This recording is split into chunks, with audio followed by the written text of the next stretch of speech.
एक बार भगवान बुद्ध जेतवन बिहार में रह रहे थे। भिक्षु छछूपाल भगवान से मिलने के लिए आए थे। उनके आगमन के साथ उनकी दिनचर्या, व्यवहार और गुणों की चर्चा भी हुई। भिक्षु छछूपाल अंधे थे। एक दिन बिहार के कुछ भिक्षुओं ने कुछ मरे हुए कीड़ों को छछूपाल की कुटी के बाहर पाया और उन्होंने छछूपाल की निंदा करनी शुरू कर दी कि उन्होंने जीवित प्राणियों की हत्या की। भगवान बुद्ध ने निंदा कर रहे उन भिक्षुओं को बुलाया और पूछा कि क्या तुमने भिक्षु को कीड़े मारते हुए देखा है? उन्होंने उत्तर दिया नहीं।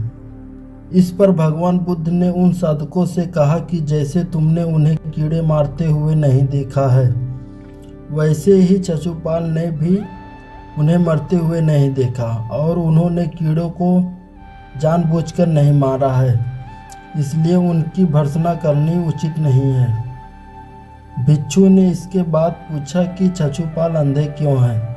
उन्होंने इस जन्म में अथवा पिछले जन्म में क्या पाप किए?